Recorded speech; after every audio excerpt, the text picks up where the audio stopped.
propose de commencer notre culte par un premier cantique, évidemment, logiquement, c'est le numéro 13, si on peut.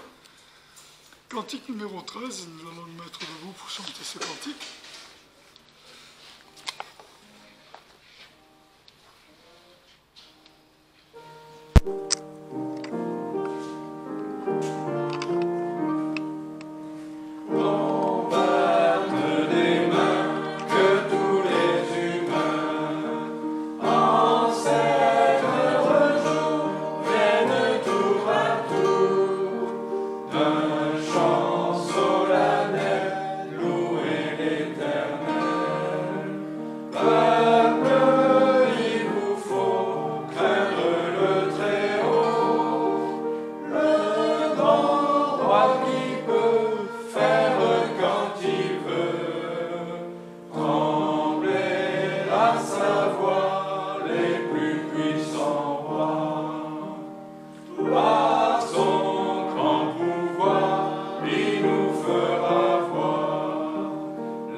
Sur toi.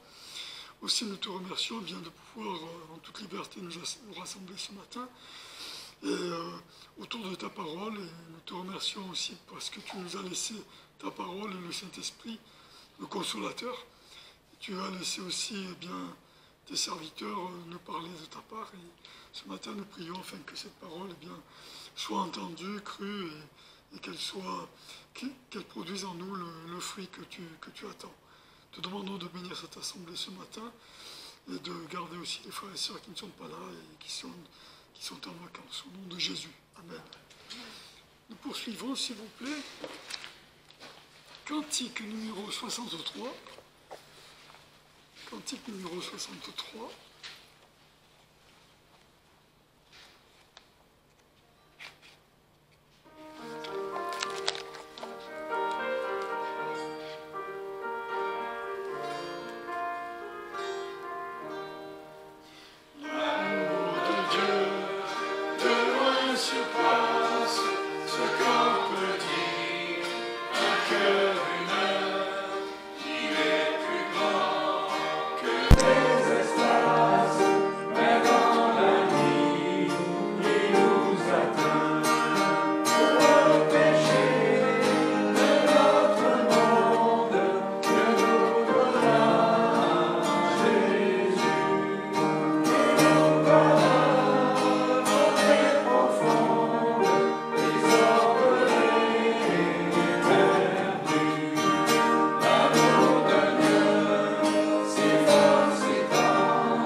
Je vous propose pour ce matin la lecture du psaume, une partie du psaume 37, s'il vous plaît.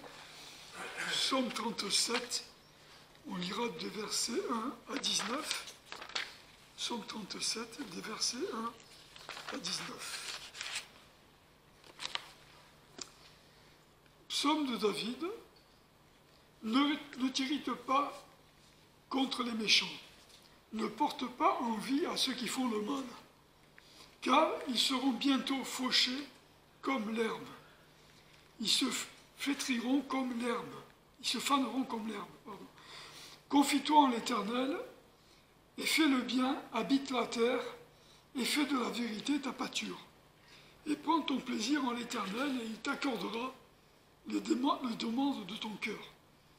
Remets ta voix à l'Éternel, et te confie en lui, et il agira. Il fera ressortir ta justice comme la lumière, et ton droit comme le plein midi. Demeure tranquille en regardant à l'Éternel, et t'attends à lui. Ne t'irrite pas contre celui qui vient à bout de ses desseins. Réprime la colère et laisse l'emportement. Ne t'irrite point pour mal faire. Car ceux qui font le mal seront retranchés, mais ceux qui s'attendent à l'Éternel posséderont la terre. Encore un peu de temps, et le méchant ne sera plus. Tu considéreras sa place, et il ne sera plus. Mais les débonnaires posséderont la terre, et jouiront d'une paix abondante. Le méchant machine contre le juste, et grince les dents contre lui.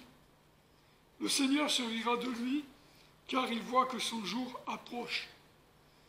Les méchants tiraient l'épée et bandaient leur arc pour abattre l'affligé et le pauvre, pour égorger ceux qui suivent la droite voie. Leur épée entrera dans leur cœur, et leurs arcs seront brisés. Mieux vaut le peu du juste que l'abondance de plusieurs méchants, car les bras des méchants seront brisés. Mais l'Éternel soutient les justes. L'Éternel connaît les jours des gens intègres, et leur héritage subsistera toujours. Et ils ne seront pas confus au temps du malheur, ils seront rassasiés au jour de la famine. Donc on arrête là la lecture, je ne ferai pas de commentaires, mais il y a juste, quand j'étais amené à choisir ce passage, une petite anecdote qui m'est revenue à l'esprit.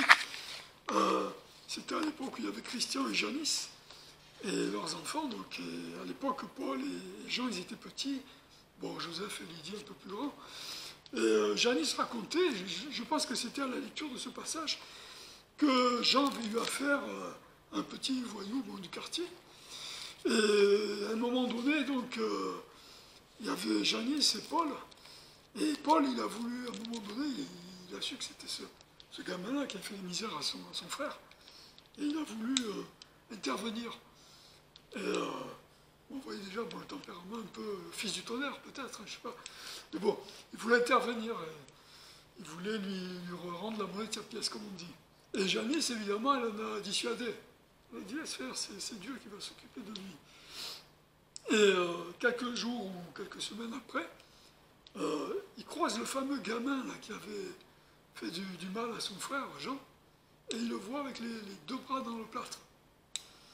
Et bon, c'est une illustration un petit peu, ça c'est au sens propre, mais au sens figuré aussi, Dieu casse les bras des méchants, malgré le fait qu'ils peuvent se sentir puissants, oui, à nos yeux ils sont très puissants, mais ils ne sont qu'une vapeur et ils sont retranchés. Alors je finis avec cette anecdote-là. La Bible dit, enfin là, dans ce passage, il dit que le méchant sera retranché. Et bon, ce mois-ci, on fête évidemment l'anniversaire, malheureux anniversaire des deux bombes Hiroshima et Nagasaki. Et à un moment donné, on vous montre des images, hein, vous les avez peut-être vues comme moi, on montre une sorte de bordure où était assis quelqu'un, au moment où la bombe de Nagasaki ou Hiroshima, je ne sais plus laquelle, a été lancée. Et on voit juste une sorte d'ombre, de silhouette. On dit voilà, ça c'est la personne qui était là au moment où la bombe a explosé. Elle a été vaporisée, quoi. Et bon, c'est une image un peu dure, mais ça c'est ce que Dieu fait aussi aux méchants. Il les enlève, il les fait disparaître, hein, il les amène dans ce lieu de tourment hein, qu'on appelle l'enfer. Mais quoi qu'il en soit, bien le méchant n'échappe pas aux mains de Dieu. Et il finira, s'il persiste dans sa voie, parce que Dieu souhaiterait que le méchant se repente. Hein, il dit qu'à propos des 99 brebis, bien le berger a plaisir à retrouver la brebis qui s'est égarée. Mais s'il persiste dans sa voie, eh bien, il sera retranché. Un petit peu à l'image de cet homme ou cette femme qui était là assise, et puis d'un coup, hop, quelque chose est abattu. Hein. Le jugement s'abat comme ça, de manière aussi fulgurante. Hein, et voilà. Donc, nous avons choisi la bonne part et nous sommes du côté de Dieu. Et la Bible nous dit ne t'irrite pas contre le méchant. Et c'est vrai que, naturellement parlant, on a toujours envie, tendance de réagir. Mais voilà, on sait très bien que Dieu conduit les choses et que rien n'échappe à son regard. On va poursuivre par le cantique numéro 88, s'il vous plaît. Cantique numéro 88.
Chapitre 2 Chroniques, chapitre 12.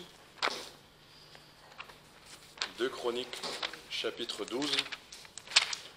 L'exemple de deux rois qui vont s'enchaîner. Et en fait, je vais appeler ce premier roi le roi intermittent, c'est Roboam, et le second roi, Asa, est le roi persistant. J'ai cherché un mot qui incarne tout ce qu'on va voir, mais le mot persistance est, je pense, approprié. On va lire juste un verset qui est le verset d'introduction, et après on lira des textes. On ne va pas tout lire avant, on lira au fur et à mesure et on expliquera. Donc 2 Chroniques, chapitre 12, verset 1. Je vais prier et ensuite on va lire ce verset. Seigneur, merci parce que tu es un Dieu vivant et tu nous conduis, on peut s'appuyer quotidiennement et pour les grandes et les petites choses sur toi.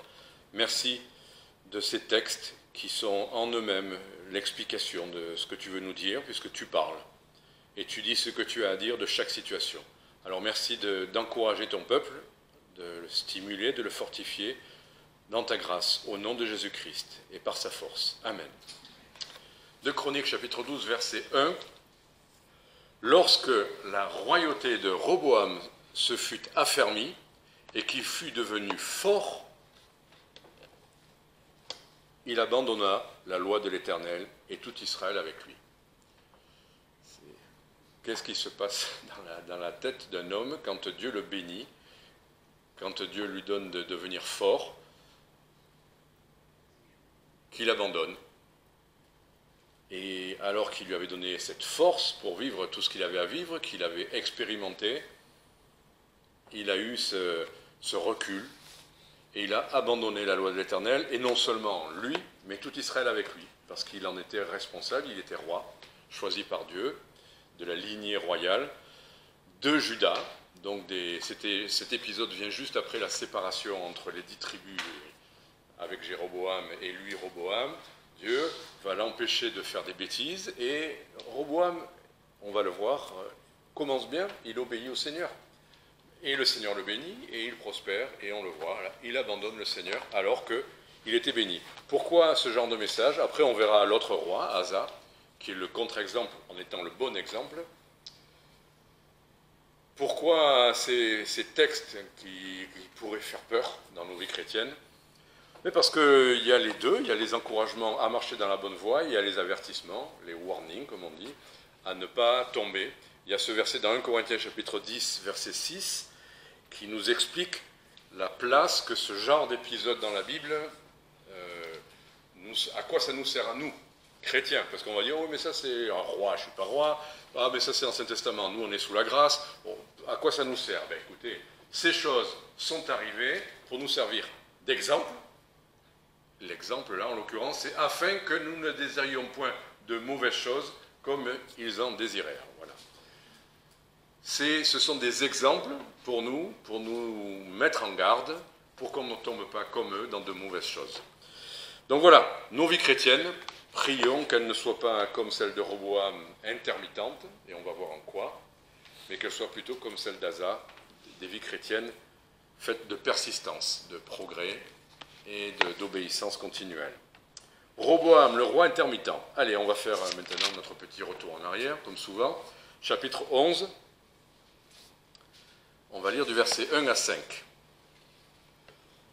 Donc c'est après, je vous ai dit, l'épisode de la dispute et de la séparation qui va durer. Roboam, verset 1, étant arrivé à Jérusalem, assembla à la maison de Juda et de Benjamin 180 000 hommes de guerre choisis pour combattre contre Israël, pour amener le royaume à Roboam.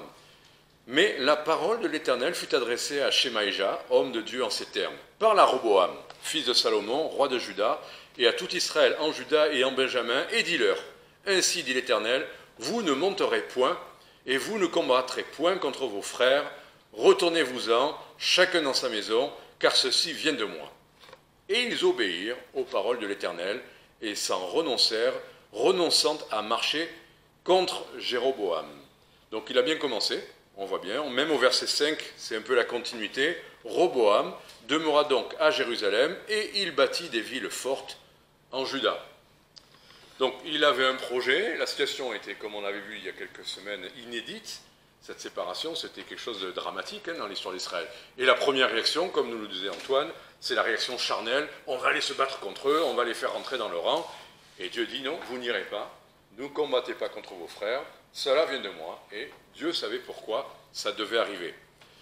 Et suite à cela, Dieu va bénir Roboam, qui va commencer maintenant à travailler, versets 11 à 13, et donc ces villes qu'il avait commencé à fortifier, verset 11, il les fortifia, il mit des gouverneurs, des provisions de vivres, d'huile et de vin, et dans chacune de ces villes, des boucliers, des lances, et il les rendit très fortes. Ainsi, Juda et Benjamin furent à lui. Donc on voit vraiment que le Seigneur, quand Roboam a bien commencé, il continue sur sa lancée, et Dieu le bénit, il fortifie des villes, il organise ça, des gouverneurs, de la nourriture, des armes, très bien. Et Dieu bénit ça au point que Judas et Benjamin le suivent. Il est un bon exemple. Il a commencé en étant un bon exemple, une force qui attire d'autres à sa suite. Versets 16 et 17. Et à leur suite, de toutes les tribus d'Israël, donc même parmi les autres, ceux qui avaient à cœur de chercher l'Éternel, le Dieu d'Israël, vinrent à Jérusalem pour sacrifier à l'Éternel, le Dieu de leur père. Et ils fortifièrent le royaume de Juda et affermirent Roboam, fils de Salomon, pendant 3 ans. Car on suivit les voies de David et de Salomon pendant 3 ans. Alors cette petite expression, pendant 3 ans, moi, c'est ça qui fait tilt. Quand Dieu donne une durée limitée à quelque chose de bon, on se doute que derrière, ça va changer. Mais donc, même l'influence que lui avait sur Judas et Benjamin commence à rayonner, à influencer même ceux qui s'étaient séparés, et ceux qui d'Israël voyaient que c'était à Jérusalem, commençaient à venir, et eux-mêmes apportaient de leur force à Judas et Benjamin. Donc c'était vraiment un cercle vertueux qui avait commencé, qui demandait qu'à continuer. Mais, chapitre 12, verset 1, comme on l'a lu, écoutez, au lieu que ce cercle vertueux s'élargisse et continue à faire du bien, quand la royauté de Roboam s'est affermie, qu'il était devenu fort, il a abandonné la loi de l'Éternel. Il a abandonné la loi de l'Éternel. Ça ne dit pas il a abandonné l'Éternel, c'est il a abandonné la loi de l'Éternel. Bien sûr, on le sait que abandonner la loi de l'Éternel, c'est en soi déjà abandonner l'Éternel. Mais voilà, et tout Israël avec lui. Donc le bon exemple, le fédérateur et les Américains disent impact, quelqu'un qui a un impact autour de lui, ce bon exemple devient un mauvais exemple, et on dirait que tout repose sur lui, parce que tout Israël maintenant tout le bien qu'il avait fait à Judas et Benjamin, la bonne influence qu'il avait propagée même en Israël, tout ça part en éclats et tout s'effondre. Pendant 3 ans, il a marché avec le Seigneur. Pendant 3 ans, il a été béni. Pendant 3 ans, Israël à sa suite, Judas et Benjamin et Israël à sa suite, ont été bénis. Pendant 3 ans. C'est pour ça que j'ai appelé ce roi intermittent, parce que ça n'a duré qu'un temps. Et quand il est devenu fort. Alors, qu'est-ce que Dieu va faire avec ça? Chapitre 12, verset 2. Juste après que Dieu donne le constat qu'il l'a abandonné, et il arriva, la 5e année, donc il a eu 2 ans entre deux. Pendant 3 ans, il a marché avec le Seigneur, et pendant 2 ans, il y a comme une période de pause. Et il arrivait à la 5e année du roi Roboam, que Shishak, roi d'Égypte, monte contre Jérusalem, parce qu'ils avaient péché contre l'Éternel. Voilà, là, c'est assez classique dans l'histoire d'Israël, la correction arrive. Temps de patience, temps d'attente, il ne se passe rien. Alors on croit que comme il ne se passe rien, tout va bien. Ça n'allait pas bien. C'était le temps de la patience de Dieu. Vient la correction, pas le châtiment, la correction. Shishak est là comme une écharde ou une pique d'avertissement. Ça nous arrive dans nos vies chrétiennes. On s'est un peu relâché et arrive une circonstance, quelque chose qui nous saisit. C'est le bon moment pour se dire, est-ce que j'ai mal agi pour qu'il m'arrive ça? Est-ce que, au contraire, Dieu va l'utiliser comme un élément de sanctification, de fortification? Voilà, les épreuves ne sont pas là pour nous dire nécessairement, tu as mal agi. Les épreuves peut être aussi quelque chose qui nous rapproche de Dieu. Mais là, en l'occurrence, c'était une correction. Shishak arrive. Alors, versets 5 à 9. Alors, Shemaéja, le prophète, vint vers Roboam et vers les chefs de Juda, qui s'étaient... Bon, là, la responsabilité est partagée, on le voit. Roboam et les chefs. Ok. Qui s'étaient assemblés à Jérusalem et à l'approche de Shishak, et il leur dit, « Ainsi a dit l'Éternel, vous m'avez abandonné, moi aussi je vous abandonne aux mains de Shishak. » Pour l'instant, je maintiens à ça. C'est intéressant. Quand on se pose la question, « qu'est-ce qui m'arrive? Est-ce que c'est Dieu qui me punit ou est-ce que c'est une épreuve simplement pour m'approcher de lui ?» Dieu ne nous laisse pas dans l'expectative, il ne nous laisse pas nous tromper. Si c'est parce qu'on a mal agi, il va nous expliquer. Et c'est le moment pour nous, si on hésite, de dire, Seigneur, est-ce que j'ai mal agi? Ou est-ce que c'est une épreuve que tu veux bien pour ma vie chrétienne? qu'est-ce qu'il en est?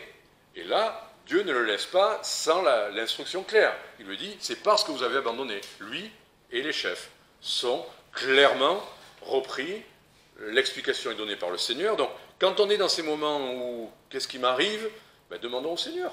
Seigneur, qu'est-ce qu'il en est? Est-ce que je suis sur une mauvaise voie? Est-ce que tu veux me montrer quelque chose? C'est pas se sentir coupable tout de suite, on n'a pas nécessairement mal agi. Mais c'est quand même un bon moment pour dire, Seigneur, qu'est-ce que tu en dis? Qu'est-ce que tu me montres? Qu'est-ce que tu dis toi, que je sache si je dois simplement m'accrocher à toi ou si je dois me corriger et faire quelque chose que je n'ai pas bien fait. Voilà. Et la suite du verset dit, vous m'avez abandonné, moi aussi je vous abandonne. Verset 6, alors les chefs d'Israël et le roi d'Israël et le roi, s'humilièrent et dirent, l'Éternel est juste. Donc ils se laissent reprendre. Ça peut arriver à n'importe qui dans sa vie chrétienne d'avoir un moment de glissement, mais quand le Seigneur nous parle, l'attitude à avoir, c'est d'écouter et de corriger tout de suite et de dire l'Éternel est juste, c'est moi qui ne suis pas juste. C'est pas de dire ah, pourquoi il m'arrive ça, toujours j'ai des problèmes. Arrêtons ça. Il y a des raisons aux épreuves dans nos vies, c'est l'une ou l'autre, la correction ou la sanctification qui est pour notre bien. Le fruit que Dieu veut qu'on porte, ben voilà, si un sarment porte du fruit, il l'émonde. Et donc ne supplions pas le Seigneur de « Oh non, ne m'envoie rien, pas de problème. » Voilà, ces jeunes, quand il leur arrive « Oh, pourquoi je dois courir après mon train? Oh, pourquoi on se retrouve à l'aéroport de Nice ?»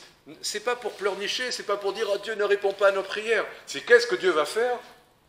Et Dieu fait des choses magnifiques. Et c'est l'occasion d'expérimenter, non pas de se plaindre, de se lamenter, de dire « Pourquoi il m'arrive que des problèmes ?» C'est l'occasion d'expérimenter les choses que Dieu va faire pour le glorifier. Là, j'aime beaucoup, et je peux vous dire aux Philippines, quand j'ai lu la réaction de l'Église à ça, je dis merci Seigneur pour son Église qui est vivante, qui réagit, mais qui fait ce qu'il faut. Oui, on pourrait dire oh, on a prié pour toi, voilà, t'inquiète pas.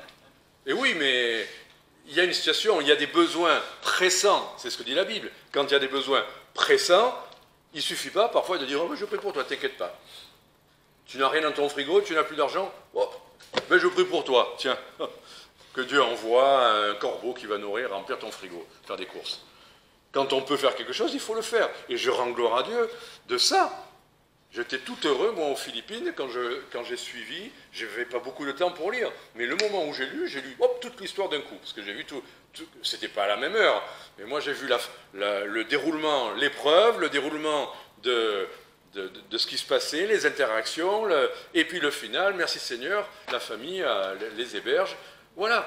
Hier, je commençais à me demander à l'aéroport, les bus disparaissaient, il y en avait qui ne venaient pas, c'était le chaos.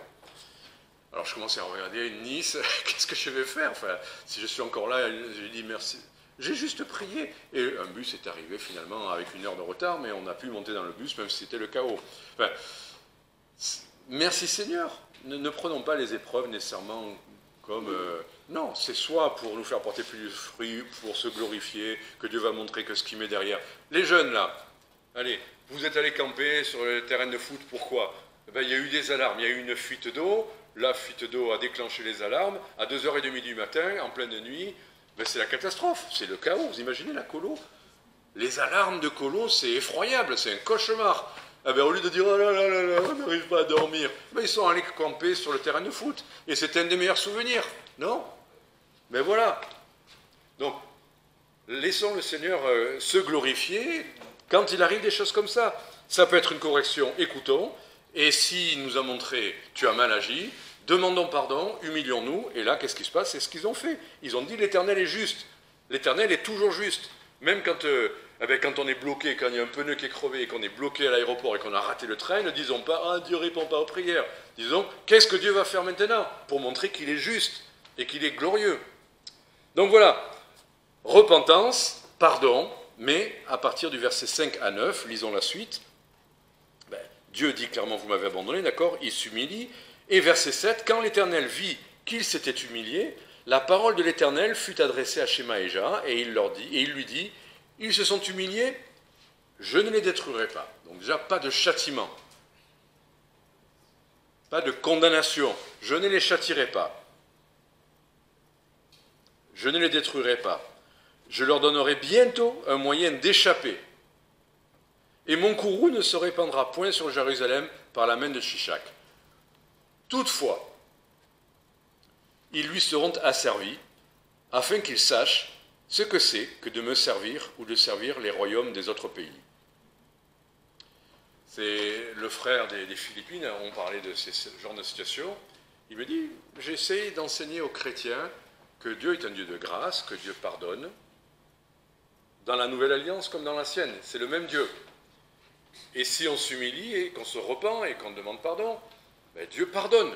Et son courroux ne s'abat pas sur nous, il est déjà tombé sur Jésus-Christ. Dieu n'a pas besoin de nous châtier. Mais il y a parfois des conséquences dans nos vies aux choses qu'on a mal faites ou pas faites, quand le Seigneur nous demandait de le faire. Il y a des conséquences.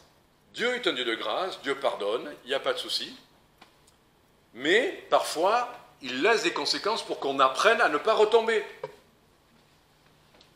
Les enfants qui veulent absolument mettre la main sur la plaque, on les avertit, on leur dit non, ne fais pas ci, ne fais pas là. Et un jour, ils y vont quand même et ils mettent la main sur la plaque. Ils se brûlent. Qu'est-ce qu'ils apprennent? Ils apprennent qu'il ne faut pas mettre la main sur la plaque. Et ils ne la remettront pas. Et ils se rappelleront qu'ils ont été avertis. Et que Dieu était là pour leur dire, ne le fais pas une fois, ne le fais pas deux fois, ne le fais pas trois fois. Et puis si on veut quand même le faire, eh bien un jour, on a des conséquences. Et la conséquence, pour le coup, est l'élément correcteur, l'élément pédagogique, pour qu'on ne retombe pas dedans. Et comme par hasard, là, on ne retombe plus dedans. Parce que Dieu le dit, afin qu'ils sachent ce que c'est que me servir. On le sert, on est béni. On sert les autres royaumes des autres pays, eh bien on va se brûler. Et ce sont les conséquences. Ce n'est pas Dieu qui nous châtie, c'est nous qui, par notre entêtement à mal agir, eh bien, donnons le moyen aux circonstances défavorables de nous faire comprendre la leçon. Voilà, donc, repentance, pardon, mais conséquences. Et maintenant, voyons comment Dieu conclut cette histoire-là, verset 12. Ainsi, comme il s'était humilié, la colère de l'Éternel se détourna de lui, et il ne le détruisit pas entièrement.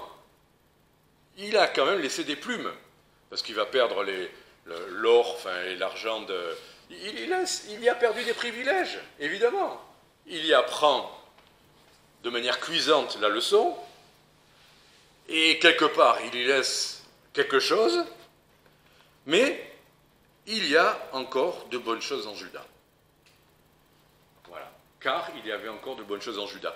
Voilà pourquoi la destruction ne se fait pas, parce qu'il y avait encore de bonnes choses en Juda. Et c'est pour ça qu'il ne faut pas voir les choses toujours comme tout mal ou tout bien. Il n'y a personne qui marche tout bien, et il y a personne, en l'occurrence, ceux qui marchent tout mal, comme disait notre frère, Dieu va s'en occuper radicalement. Mais entre les deux, c'est pas ou tout blanc ou tout noir. Il y a encore de bonnes choses, et Dieu le voit. Dieu voit les bonnes choses. Il voit certaines dispositions, il voit les bonnes choses qu'on fait encore pour lui, il voit bien, et il veut nous apprendre, et il nous laisse des conséquences dans nos vies chrétiennes pour ça.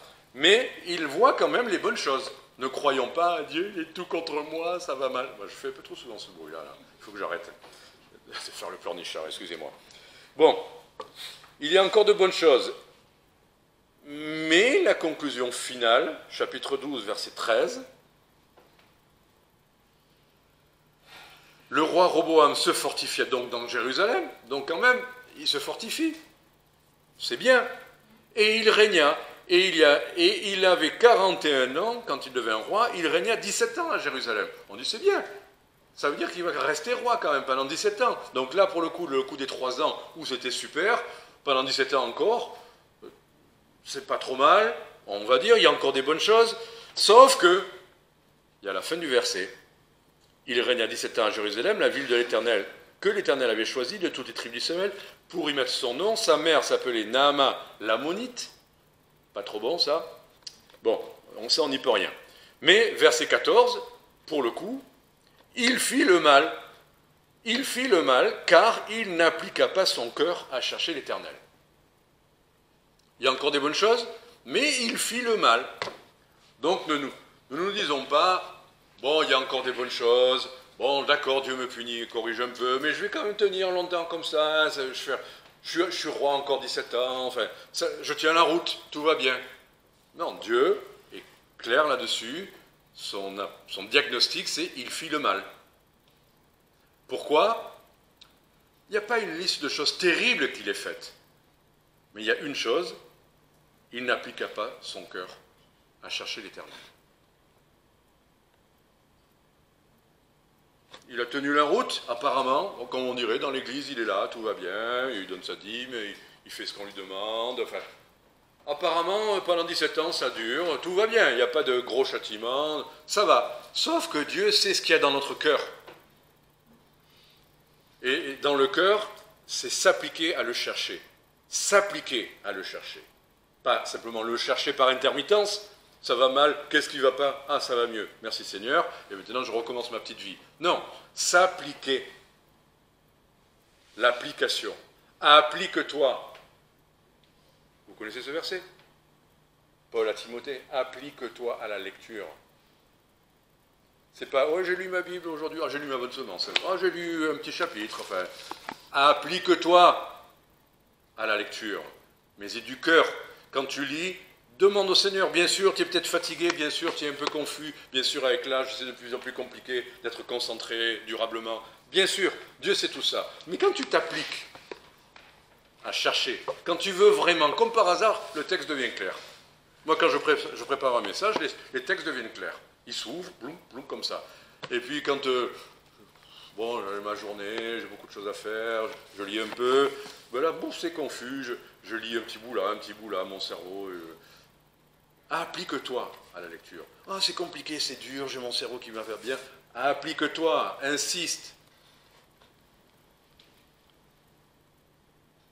À chercher l'Éternel. Chercher l'Éternel, c'est une expression de l'Ancien Testament, mais qui veut dire quoi? Ben, ça veut dire, Seigneur, qu'est-ce que tu veux? Seigneur, qu'est-ce que tu me dis? Seigneur, dis-moi ce que tu veux. Je veux marcher avec toi, je veux être dans ce premier amour. Et je vous assure que quand je prêchais aux Philippines, il y a eu des fois où avant le message, je disais mon cœur, Seigneur, je devrais être rempli j'ai qu'à me lever pour que ça déborde. J'avais l'impression que c'était tari. Il faut vous dire que j'ai crié à chaque fois, avant le message, Seigneur, puisque je suis là pour ton Église, pour les frères et sœurs qui ont des besoins, peut-être pour quelque chose que tu as à leur transmettre, remplis ma bouche, remplis mon cœur. Ce que je suis avant, tu le sais, je le sais, c'est pas acceptable. Alors Seigneur, mets ton amour, mets ta reconnaissance, mets un esprit de louange, mets un esprit de force, mets ce que tu veux. Et Dieu n'a jamais fait défaut. Parce que, simplement, j'ai cherché. Même si c'était 10 secondes avant le message, j'ai cherché à ce qu'il agisse. J'ai cherché simplement une petite prière. Ça ne veut pas dire, oh, mais à partir de maintenant, je vais jeûner, prier pendant 3 jours d'affilée. C'est pas ça. C'est chercher. Qu'est-ce que tu as à dire? Qu'est-ce que tu veux faire? Et je le ferai. Et le Seigneur le fait. Donc voilà l'exemple de Roboam, le roi intermittent. On a vu. Qu'est-ce qui ne va pas? Qu'est-ce qu'il a fait de bien? Qu'est-ce qu'il n'a pas fait?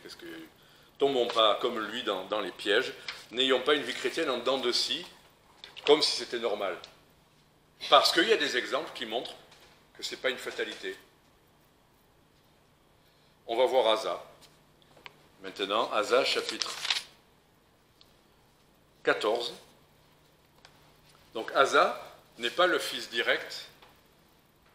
Il va y avoir Abijah entre deux, un autre, qui lui aussi aura son propre parcours. Mais Asa est intéressant. Chapitre 14, verset 1.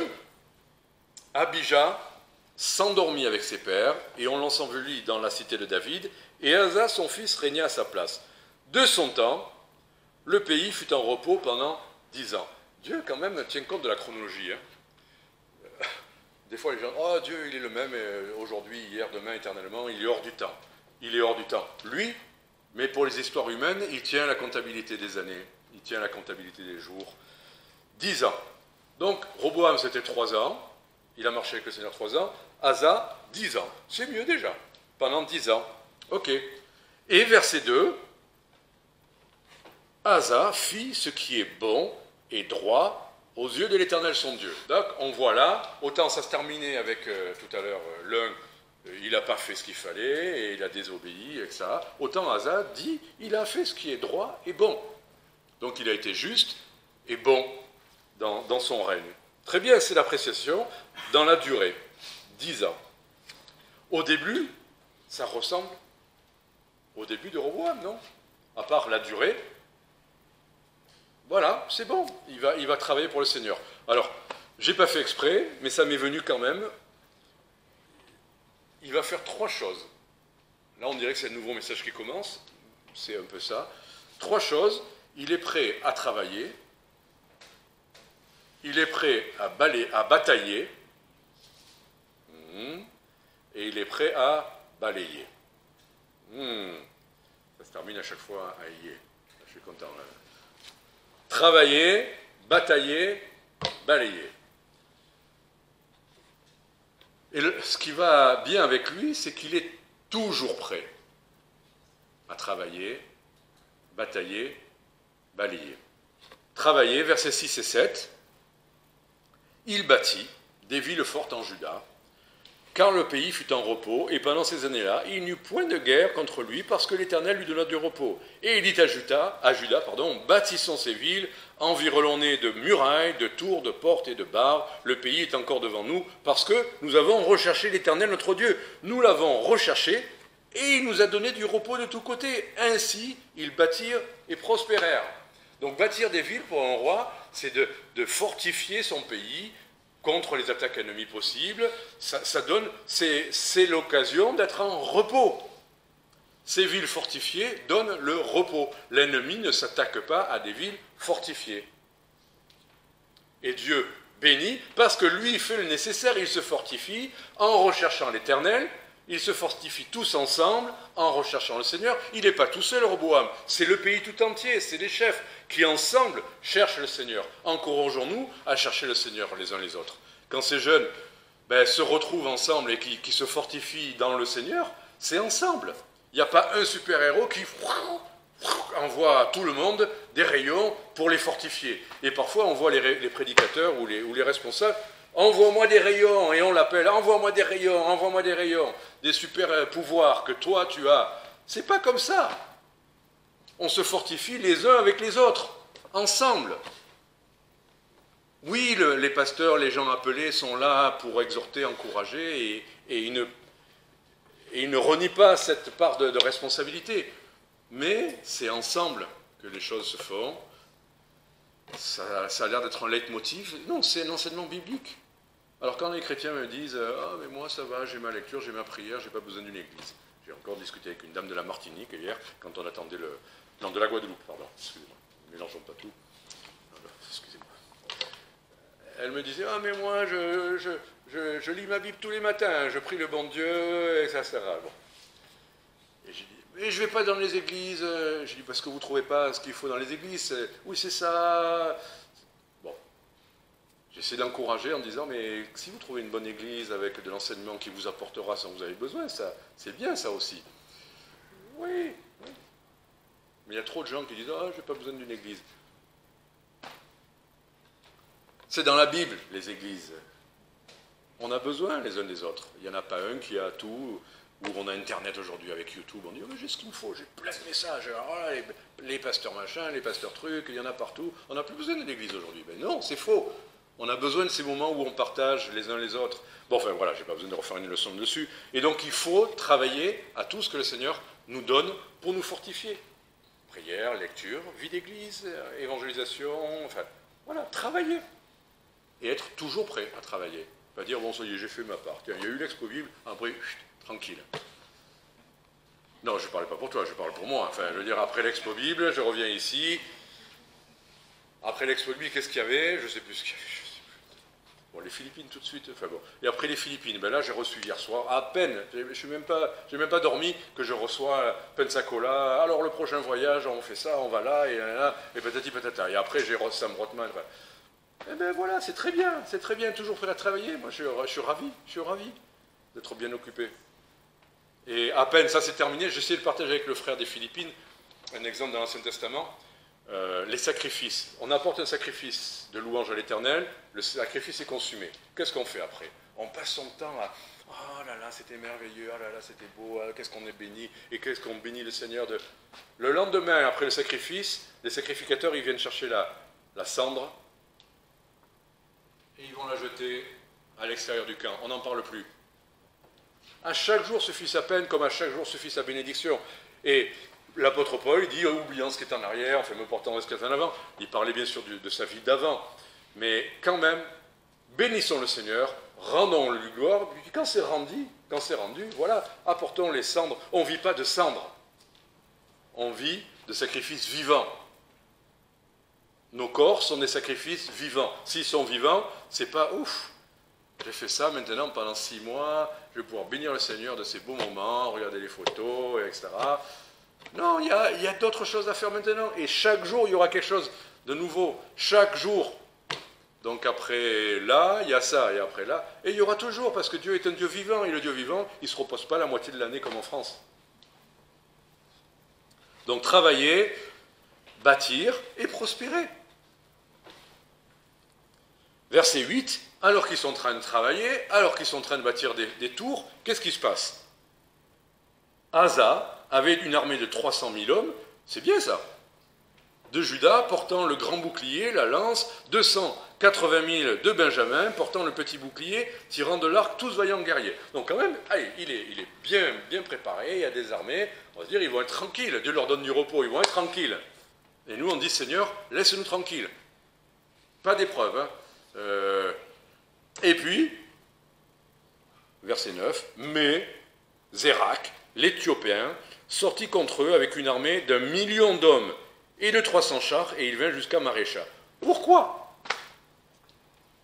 On comprend Shishak, le roi d'Égypte, avec Roboam, mais lui, là tout va bien, il est à fond, il fait tout ce qu'il faut. Pourquoi une bataille maintenant? Eh bien il ne dit pas, oh Seigneur, laisse-moi bâtir, laisse-moi continuer à faire du bien à ton peuple, fais-les repartir. Non. Verset 10 d'abord, pardon. Et Asa alla au-devant de lui, et ils se rangèrent en bataille dans la vallée de Tsephacha, près de Marécha. Je vous assure que quand hier, après près déjà de 30 heures d'avion et tout ce que vous voulez, qu'à Nice, le car commence à annoncer 38 minutes de retard, et puis que le car d'avant qui venait de Zagreb, qui allait à Lisbonne, il y avait des gens, ils ne savaient même pas si le car allait venir, enfin... Là, et là, les gens du car disaient « Oh non, c'est le chaos, à Flixbus, ils s'en moquent, ils s'en occupent pas, et patati patata. » Là, justement, c'est là où j'ai commencé à parler avec la dame guadeloupéenne qui ne comprenait plus rien. Là, tout le monde ne savait plus, est-ce que c'est celui-là, est-ce que c'est pas celui-là. C'était le chaos. Bon, j'ai eu envie de dire « Seigneur, quand même, c'est bon, c'est la fin du voyage. Ramène-moi à Marseille, je suis épuisé, il fait chaud. » Mais non, j'ai dit « Seigneur, bon, ben écoute, il y a des moyens là de témoigner, qu'est-ce que tu veux ? Voilà. » Ben, on a eu des occasions de parler avec la dame, et puis après, quand finalement le bus est arrivé, j'ai parlé pendant 2h30 avec un jeune homme, toujours prêt à batailler. Et pas à se plaindre alors qu'on fait ce qu'il faut. Oh, pourquoi il m'arrive ça en plus? Tu vois, Seigneur, j'ai obéi, je suis allé aux Philippines, et pourquoi il m'arrive ça maintenant? Ça sert à quoi? Je veux juste me reposer. Mais non! Qu'est-ce que tu vas faire? Il y a une armée qui arrive d'1 million d'ennemis, eh bien allez, on y va. Par ta force, pas moi. Moi, mon corps, il dormait depuis déjà 6 heures, debout. Mais le Seigneur donne sa force. Et la fatigue passe, et le temps passe, et tout va bien. Si on est prêt à batailler, si on est prêt. Verset 11, alors Asa cria à l'Éternel son Dieu. Voilà, c'est tout. Crier à l'Éternel son Dieu, c'est tout. Il n'a pas dit, maintenant on va préparer, on va recruter des nouveaux, ils sont 1 million, on n'est que 500 000. C'est déjà pas mal, 500 000. Oui, mais quand même, allez, juste pour les jeunes là. 500 000, il y a presque même 600 000. 600 000 contre 1 million, on peut y arriver, ça va. Enfin, c'est pas trop mal. C'est pas 1 contre 10, c'est un peu plus que 1 contre 2.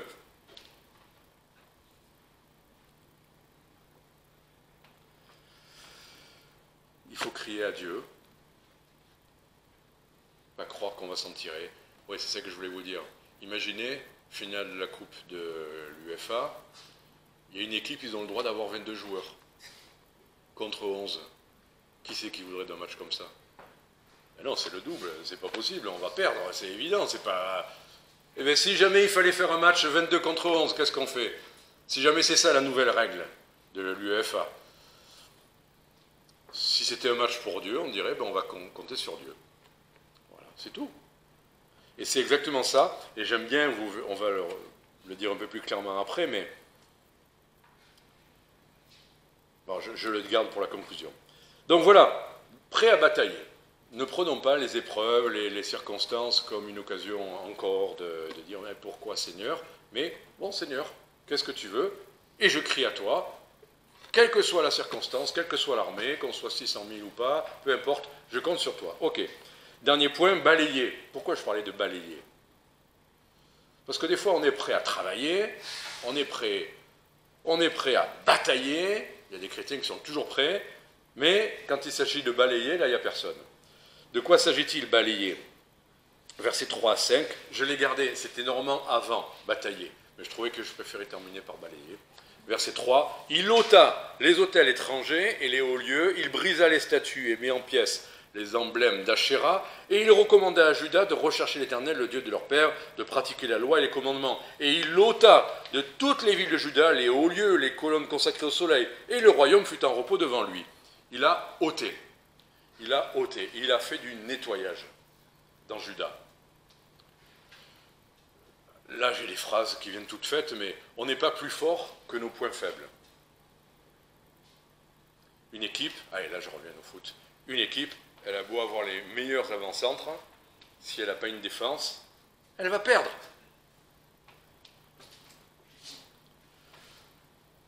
Et ces idoles, toutes ces choses-là, étaient, même s'il y avait des villes fortes, fortifiées, des points forts, on évangélise, on prie, s'il y a des points faibles dans notre vie chrétienne, des pratiques peu recommandables, ce sont nos points faibles. Et l'ennemi va nous attaquer sur nos points faibles. Donc ne disons pas, ouais, on a tellement de points forts, on a des villes fortes, on est bien organisé, on est 600 000. Ne croyons pas que nos points forts vont compenser nos points faibles.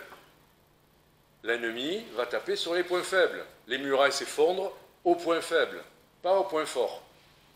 Et les idoles qu'on tolère ben, vont être nos points faibles. Où l'ennemi va s'engouffrer, où l'ennemi va détruire, malgré nos villes fortes, malgré nos bonnes habitudes, malgré tout ce qu'on fait de bien pour lui. Voilà pourquoi il faut rechercher l'Éternel. Pas simplement travailler et batailler, il faut rechercher l'Éternel, parce que s'il nous montre des points faibles, il faut balayer. Si Dieu nous le dit, ne cherchons pas la poussière, vous savez, comme les mères avant Pessah, dans les familles juives, qui cherchent le grain de poussière dans le... Ne cherchons pas ça, enfin, on sait qu'on n'est pas parfait. Mais recherchons le Seigneur pour savoir ce qu'il a à nous dire. C'est ça la clé. Qu'est-ce que tu en penses? Qu'est-ce que tu en dis? Tu m'avertis ou tu penses que c'est quelque chose qui va passer ou qui n'est pas important? Il y a des choses où on aura envie de tout régler sur tout le monde. Oh, celui-là il fait ça, celui-là il fait ça, celui-là il fait ça, et on voudrait régler ça. Et le Seigneur dit, laisse-moi faire, patience. Il y a la jeunesse, où il y a la fatigue, où il y a des circonstances particulières, où tu ne sais pas exactement ce qu'il y a derrière, toi. Tu vois les apparences, tu ne sais pas ce qu'il y a dans le cœur, et Dieu voit dans les cœurs. Donc c'est pour ça, laisse-moi parler, toi, écoute-moi. Rechercher l'Éternel, c'est pour nous. Ne recherchons pas l'Éternel pour les autres. Seigneur, je te recherche pour que tu lui parles. Hein.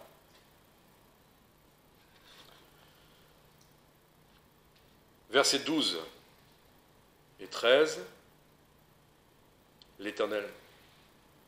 Non, c'est pas de ce chapitre-là. Là. C'est chapitre, je sais plus où j'en suis là. Bon, enfin voilà. On ne peut pas tout changer. Oui, c'est de la 12 et 13, 12 et 13 pardon, du chapitre 15, voilà, parce qu'il y a 3 chapitres. Ils rentrèrent, là c'est le peuple, ils rentrèrent dans l'alliance pour chercher l'Éternel, le Dieu de leur père, de tout leur cœur et toute leur âme. C'est ça la bonne disposition. S'engager à chercher l'Éternel. Ok. En sorte, et là ça fait peur, en sorte qu'on devait faire mourir tous ceux qui ne recherchaient pas l'Éternel, le Dieu d'Israël, tant les petits que les grands, tant les hommes que les femmes. c'est pas une pratique d'église, ça. Si on devait... Sinon, il n'y aurait plus grand monde. Bon, il n'y aurait plus personne, ni pasteur, ni personne. Bon. Mais quand même, ils avaient ce côté entier. Eux recherchaient le Seigneur, et ils étaient prêts à faire ce qu'il faut pour régler les choses dans l'Église. C'est vrai que dans l'Église, il y a ce qu'on appelle la discipline de l'Église. Il y a des fois des situations qu'il faut régler, qu'il ne faut pas tolérer dans une vie d'Église. Ça existe. Et ça, il faut le régler. Mais ce n'est pas la même chose que des moments dans la vie chrétienne où on n'est pas au top. Et voilà, ne fondons pas comme un aigle ou un vautour sur chaque proie, chaque fois qu'il y a quelque chose qui ne serait pas parfait dans qui que ce soit. Ce n'est pas ça la discipline. Mais il y a des fois des choses qu'il faut régler. Ok. Versets 16 et 17. Et là, à titre personnel, le roi, parce que là c'était une histoire du peuple entier ou des chefs, mais le roi, verset 16, destitua même de son rang sa mère, Maaka, parce qu'elle avait fait une idole pour Ashéra. Et Asa abattit son idole, la mit en pièces et la brûla au torrent de Cédron. Donc vous voyez, ils vont quand même au bout des choses, quoi. Sa propre mère. Mais ce qu'elle faisait, c'était pas juste, qu'elle n'était pas parfaite. Elle faisait un haut lieu, un lieu d'adoration, à une Ashéra, un pieu d'adoration, et ça, il ne pouvait pas laisser faire. Donc il a destitué, comme il peut arriver des fois que dans une église, quelqu'un qui a des responsabilités soit destitué de ses responsabilités à cause d'un péché notoire. Pas d'une fragilité, d'un péché public notoire. Et là, l'Église ne peut pas tolérer ça. Même si on aime les gens, même si c'est quelqu'un de notre proximité immédiate, familiale, s'il le faut, il le faut. Et verset 17, « Mais les hauts lieux ne furent point ôtés du milieu d'Israël. » Donc lui, ce que lui a fait, il l'a fait de tout son cœur, ce n'était pas autant Israël. Néanmoins, donc même si tout n'est pas parfait dans Israël, néanmoins, le cœur d'Asa fut intègre tout le long de ses jours. Cœur intègre. Il n'est pas parfait, mais il a un cœur intègre. Il se repent. David est selon le cœur de Dieu, et pourtant il n'est pas parfait, David, loin de là. Mais Dieu connaît son cœur. Sa, comment dire, pas propension, mais son habitude de se laisser reprendre, d'écouter, de chercher Dieu. C'est ça être intègre, c'est pas être parfait. C'est qu'on cherche Dieu et s'il nous parle, on l'écoute. On ne fait pas comme si on allait l'écouter sans l'écouter. Voilà. Malgré tout ça, alors là on ne va pas le développer, mais Asa va déraper à la fin, toute fin de sa vie, parce qu'il n'aura pas cherché jusqu'à la dernière seconde. Il y aura une circonstance où il ne va pas faire ce qu'il faut.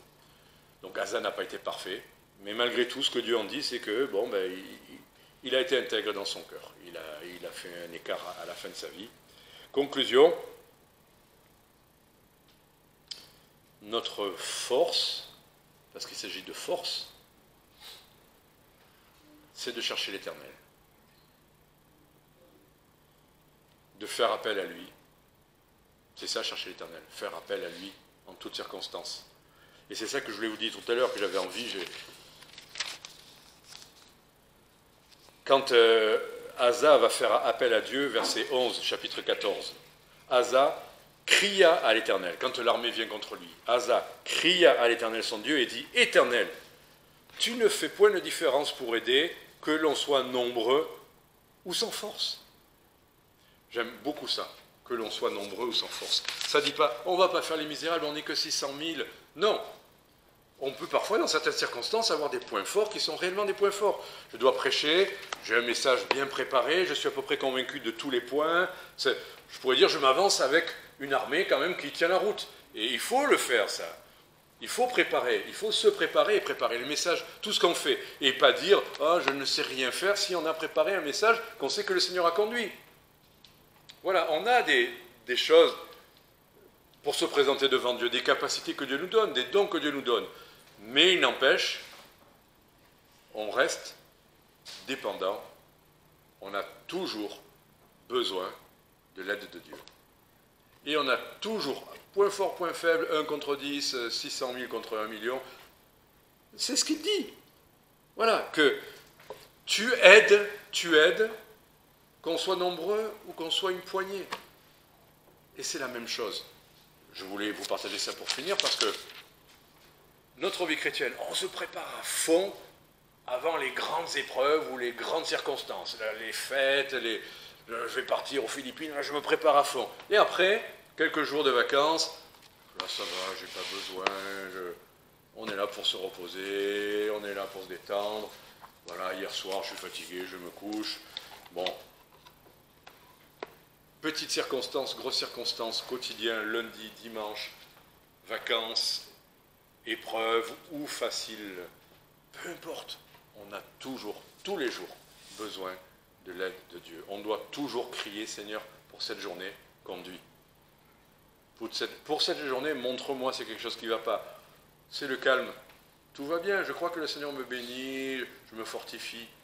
Que ce ne soit pas pour abandonner l'Éternel, mais que ce soit au contraire, pour le rechercher, à plus forte raison que j'ai du temps, à plus forte raison qu'aujourd'hui j'ai cette disposition, à plus forte raison qu'il a béni, je vais le chercher, pas pour dire, oh maintenant, allez, je m'effondre comme un soufflé. Allez, il y a le Didier de la semaine où il arrive des Philippines, et il y a le Didier de la fin de semaine où il est resté tranquille à la maison. Vous allez le retrouver. Non, cherchons l'Éternel, c'est notre besoin, c'est notre force, et c'est ça qui fait tout. Bataille. Allez, je reprends mes 3 points. La deuxième, c'est bataille. Le premier, c'était travail. Et le premier, c'est balayer. En fait. Parce que tout commence par le balayage. On balaye normalement, avant d'aller batailler. Voilà. Conclusion, chapitre 15, verset 7. Et là, c'est le dernier mot. Chapitre 15. Alors, est-ce que c'est le bon... Attendez, est-ce que c'est chapitre 15 ? Oui, verset 7. Verset 7. Oui. Mais vous, et là ça s'adresse à tout le peuple, mais vous, ceux qui n'ont pas bien fait, tant pis pour eux, ils ont abandonné l'Éternel. Tant pis pour eux, vous n'avez pas fait. Ok, mais vous, fortifiez-vous, et que vos mains ne soient point lâches, car il y a un salaire pour ce que vous ferez. Ah, je n'ai pas de force, je me sens faible. Eh bien, fortifie-toi. Ah, je tombe de chute en chute. Eh bien, fortifie-toi dans le Seigneur. Mais je ne me sens pas. Ben justement, tu en as besoin. Moi, je suis déshydraté. Ben bois. J'ai besoin de sommeil. Eh ben dors. J'ai plus de force. Mange. Fortifiez-vous. Où ? Dans la grâce. Et Dieu ne fait jamais défaut. Dieu ne fait jamais défaut. Ma grâce te suffit, c'est fortifiez-vous en toutes circonstances dans sa grâce. Que le Seigneur vous bénisse.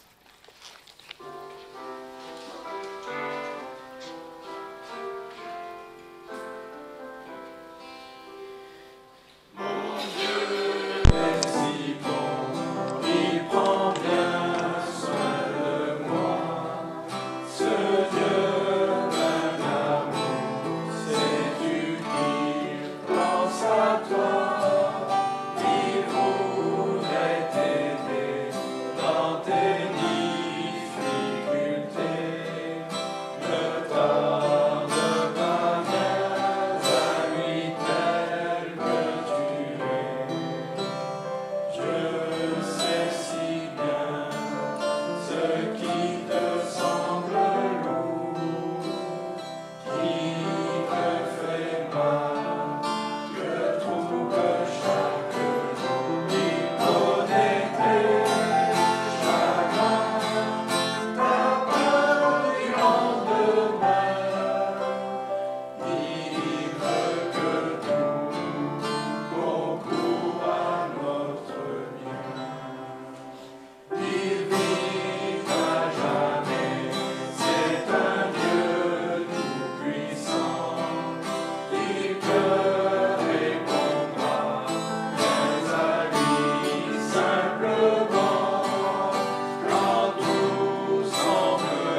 béni soit